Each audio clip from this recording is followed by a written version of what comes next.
face da terra, e foi visto por muitos, e muitos santos que estavam mortos ressuscitaram também com Cristo. Glória a Deus. A Bíblia diz que Jesus deixou uma palavra, uma promessa para os seus discípulos. Qual era a palavra? Não se ausentai de Jerusalém, mas ficai porém na cidade de Jerusalém, até que do alto sejais revestidos de poder. Glória a Deus.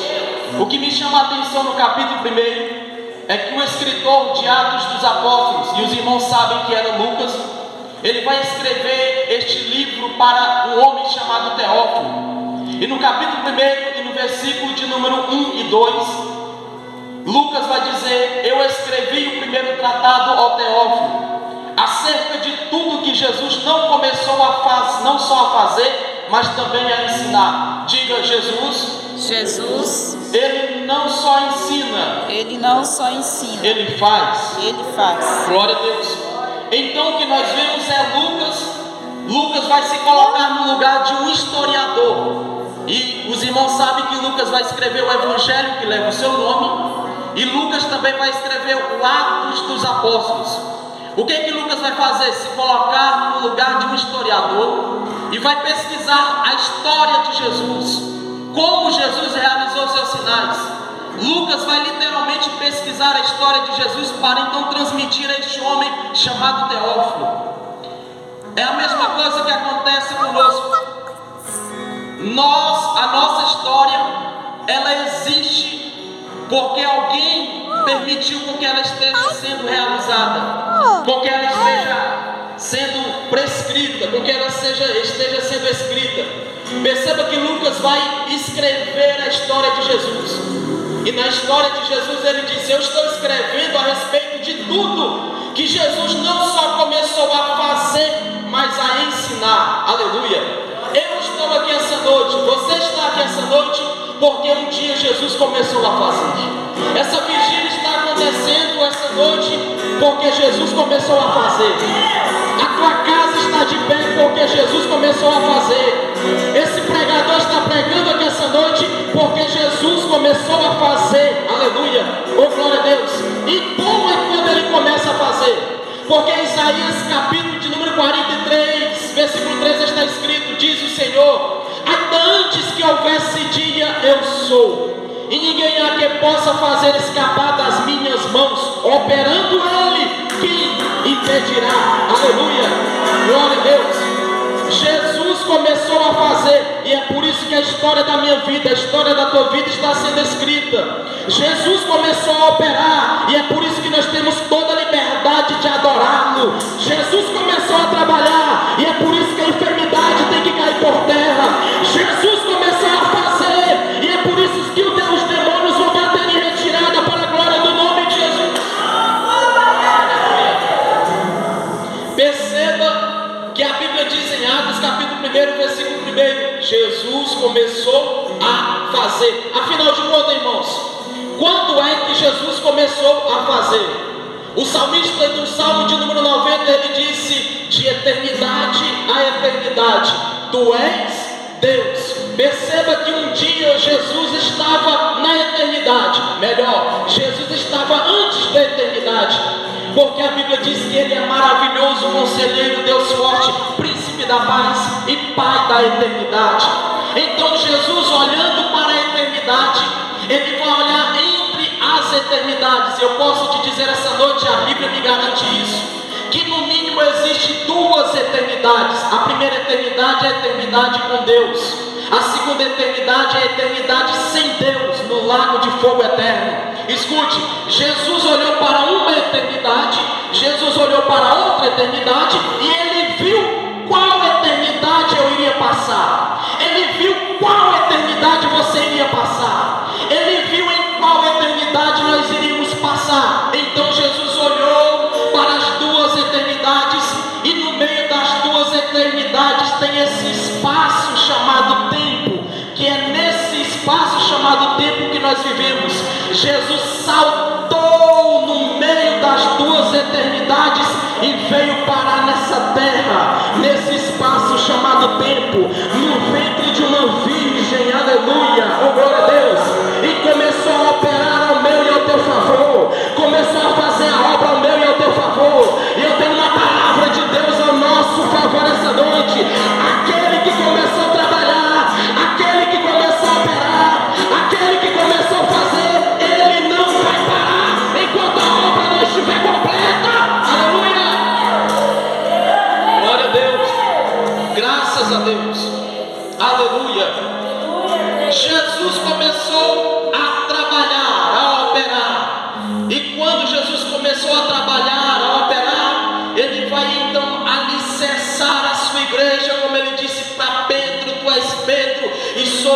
esta pedra que sou eu edificarei a minha igreja, e as portas do inferno não vão prevalecer contra ela. E quando o inferno pensou que iria prevalecer contra a igreja, Jesus vai consumar a sua obra na cruz do Calvário, e a igreja do Senhor nasce na cruz do Calvário.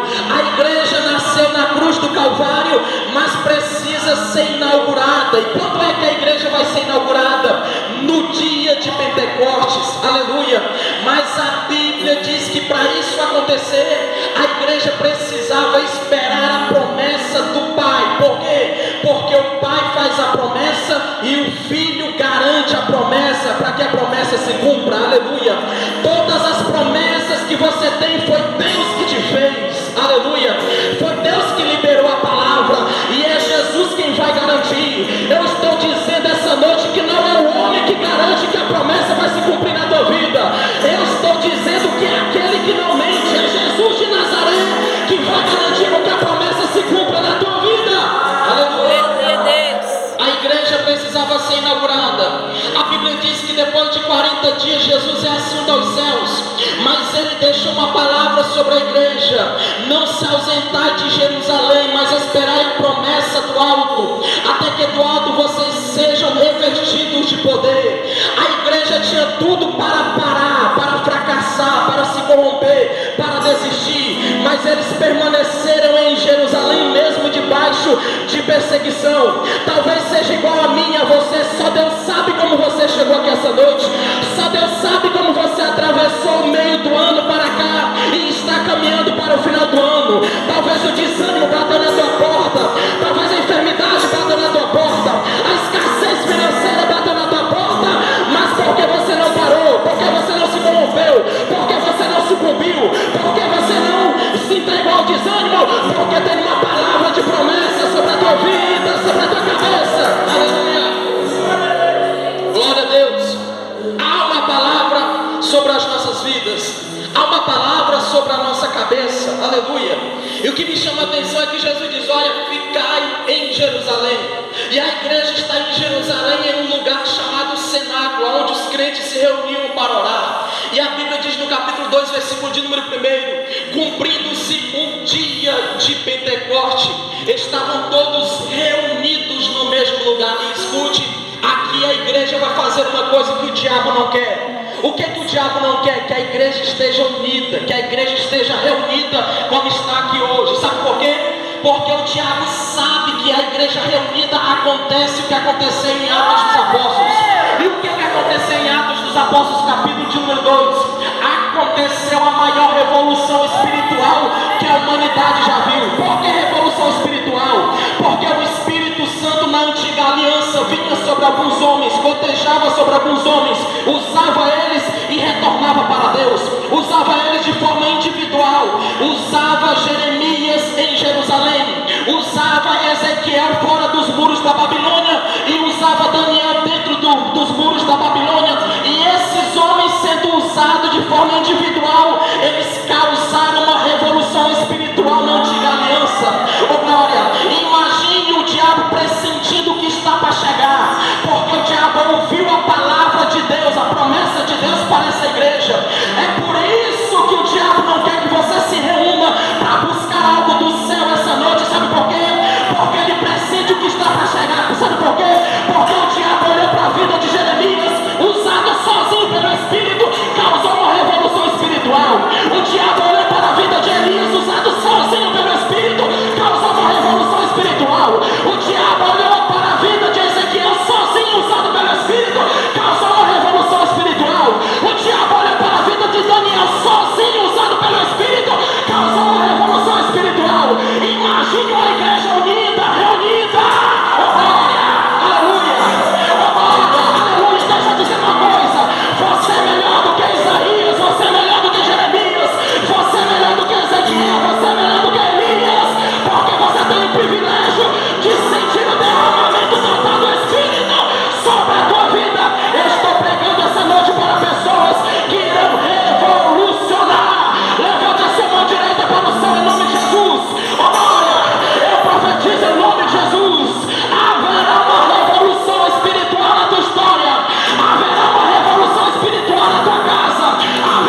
Porque o diabo sabe que união causa uma revolução.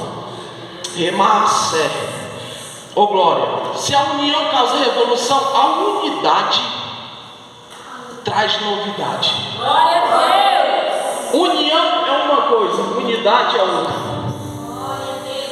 União é o que está acontecendo aqui essa noite. Unidade é quando você se une a Cristo. É por isso que Jesus disse: Pai, que eu e eles sejamos um. E a unidade em Cristo traz o que? Evangelho. Evangelho é boas novas. Boas novas é novidade. Aleluia. Eu profetizo em nome de Jesus que essa noite vai ter uma revolução. Eu profetizo em nome de Jesus que a partir dessa noite vai ter novidade de Deus chegando na tua vida. A ideia do diabo não é nos vencer. A ideia do diabo nunca foi nos vencer. A ideia do diabo é nos corromper. O diabo quer que nós venhamos caminhando à igreja, mas corrompidos. Por quê? Porque ele quer nos separar.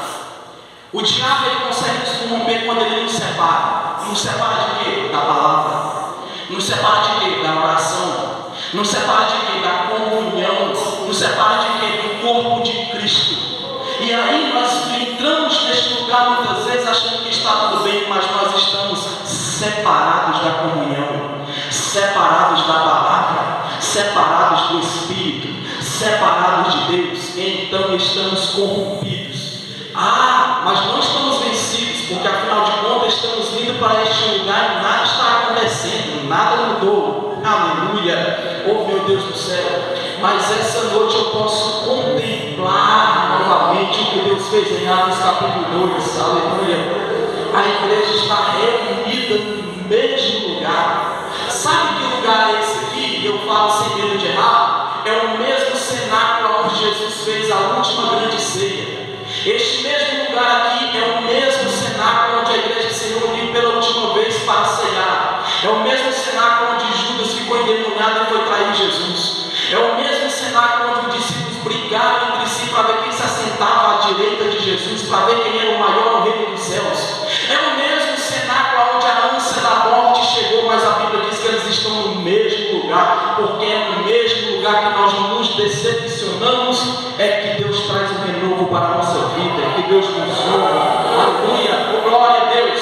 Tem que ser naquele lugar, tem que ser no mesmo lugar, tem, aleluia, glória a Deus, porque aonde o diabo quis nos vencer, é aonde Deus vai nos levantar. Aleluia, glória a Deus.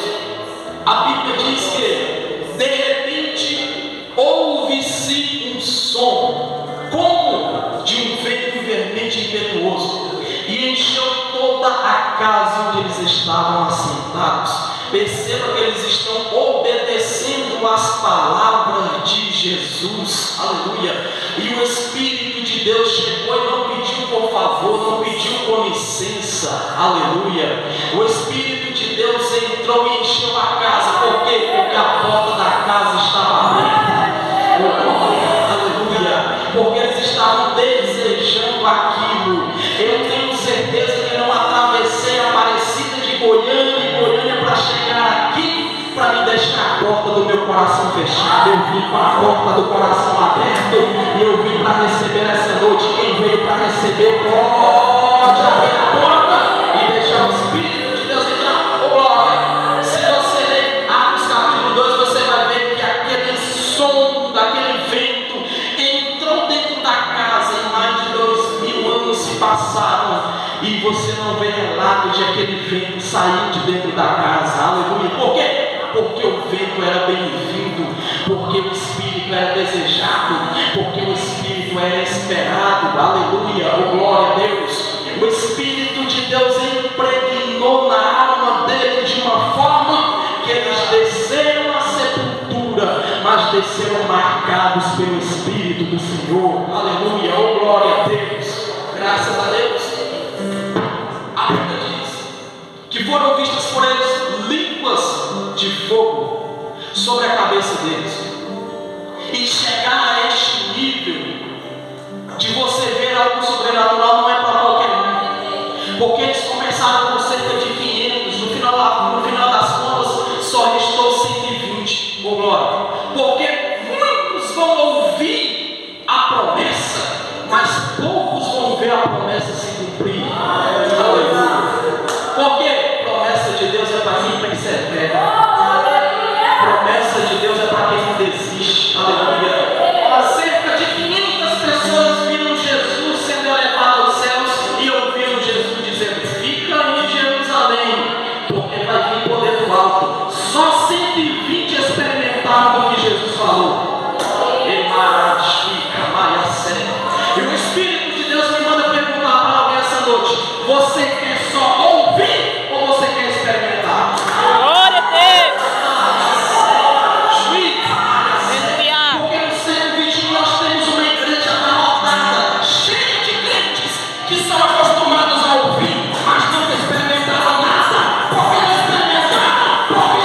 conheciam a Deus, sim ou não? Conhecer a Deus é uma coisa. Agora, querer ter intimidade com Deus é outra coisa. Aleluia. E Jerusalém aqui representa a igreja como um todo. E a ordem do próprio Jesus era só ficar em Jerusalém. Só que eles entendiam que o que Deus estava falando para eles não era qualquer coisa, era coisa caldo grosso. Então eles olharam e era festa de Pentecostes. Em Jerusalém tem crente de todo jeito, de todas as maneiras. Todo mundo ouviu falar de Jesus. Todo mundo conhece a Deus. Aleluia. Conhecer a Deus é uma coisa. Agora, quem quer conhecer os mistérios de Deus, a ordem de Jesus era ficar em Jerusalém. E aqui que está o negócio. Os 120 disseram: o quê? Não dá para ficar no meio dessa bagunça. Aleluia. Aleluia. Oh, glória a Deus. Aleluia. Os 120 olharam e disseram: não dá para se conformar, estar só em Jerusalém, porque tem crente que vai viver a vida toda conformada só com Jerusalém, mas nunca vai saber o que é esperar e buscar no cenáculo. O cenáculo representa aquele círculo íntimo de comunhão, de espera, de renúncia. Aleluia. Oh, glória a Deus. Aleluia. E aqui está uma coisa, porque o próprio Jesus só falou assim: fica em Jerusalém. Jesus não falou: não, fique em Jerusalém dentro do cenáculo. Eles caíram em si e disseram: o que Jesus está prometendo, oh glória a Deus, oh glória a Deus, aleluia. O que Jesus está prometendo não é para todo mundo assim não, aleluia. Vamos entrar dentro do cenáculo, vamos nos fechar no íntimo ciclo de comunhão, de intimidade, de entrega, de espera, aleluia. Deixa quem quer ficar na festa, ficar na festa. Deixa quem quer ficar em Jerusalém, ficar em Jerusalém. Nós estamos em Jerusalém, mas nós vamos nos fechar aqui, buscar aqui, aleluia, oh glória a Deus. Tem coisas que Deus não vai desenhar para você. Seja como um filho pródigo, seja como um filho pródigo, e ele disse, e ele caindo em si, aleluia, ele disse: levantar-me-eis. Aleluia, oh glória a Deus. Tem coisas que Deus não vai materializar para você, desenhar para você não. Oh glória a Deus, aleluia. O que é que você está esperando de Deus? Então o que você espera de Deus vai dizer para você o que você precisa fazer para receber de Deus. Glória a Deus, aleluia. Essa noite eu creio que todos nós estamos não só em Jerusalém, aleluia, nós estamos fechados dentro de um cenáculo de comunhão, aleluia. E daqui a pouco Deus vai fazer algo novo em nosso meio. Graças a Deus, aleluia. Perceba que era a festa de Pentecostes. Quase 3 milhões de pessoas dentro de Jerusalém. Uns vieram de fora de Jerusalém, de outros países, de outras regiões que eram judeus espalhados pelo mundo, por causa da festa. E a igreja que já estava em Jerusalém tinha tudo para sair de Jerusalém, porque estava sendo perseguida, mas tinha festa em Jerusalém. Uns vieram de longe para a festa, e quem estava em Jerusalém não estava nem aí para a festa, só estava em Jerusalém por causa da promessa. Aleluia, oh glória a Deus. Uns estão em Jerusalém por amizade, outros estão em Jerusalém por festa, mas tem outros que estão ainda em Jerusalém, mesmo debaixo de crise, de dificuldade, de perseguição, por causa de uma promessa. Aleluia, glória a Deus, aleluia. Perceba que quando o Espírito desceu, houve então línguas de fogo aonde? Sobre a cabeça. E alguém já se perguntou porque justamente línguas de fogo não poderia ser de outra coisa? Não desceu um som como de um vento? Por que não ficou ventando sobre a cabeça deles? Por que Deus não mostrou outra coisa sobre a cabeça deles? Tinha que ser justamente fogo. Aleluia.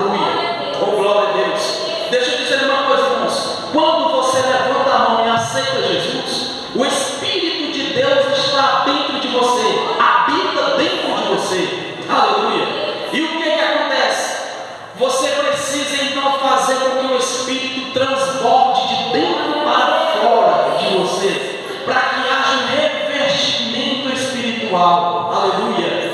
Não é que o Espírito desceu sobre eles. Deus mandou algo, uma gota sobre eles, para fazer aquecer o que estava dentro deles. Por que foi fogo? Você já imaginou quando você coloca uma vasilha, seja com leite ou alguma coisa no fogo, o que faz quando esquenta, quando ferve? Sai de dentro para fora e transborda sobre toda a vazia, não é? Aleluia. Então o que está dentro de você já está aí. Você precisa fazer ferver. Deus vai descer fogo sobre a tua cabeça. Aleluia. Oh glória. Porque o tempo vai passando e cria-se um lacre sobre a nossa vida espiritual. E é por isso que muitas vezes nós estamos no culto, estamos na vigília e parece que nós sentimos algo sobre a nossa cabeça prestes a despejar. Oh glória, aleluia. Mas não é que tem que despejar, só basta tocar, romper o lacre, para que então haja uma combustão dentro de nós e nós devemos transbordar. Glória. Por que, irmãos? Por que as curas ficaram raras? Por que o batismo no Espírito Santo ficou raro? Por que a manifestação espiritual ficou rara? Porque nós nos acostumamos com o Espírito só do lado de dentro e não temos o Espírito pelo lado de fora. Aleluia. Oh, glória a Deus. O próprio Jesus foi para o deserto cheio do Espírito Santo, mas Lucas diz que ele saiu do deserto pelo poder do Espírito Santo. Aleluia. Ser cheio do Espírito Santo é uma coisa, ter o poder do Espírito Santo é outra coisa totalmente diferente. É necessário você deixar aquecer, ferver. Lembra de Davi? Davi disse: Senhor, prepara uma mesa perante mim na presença dos meus inimigos. Unge a minha cabeça com óleo. Se o pastor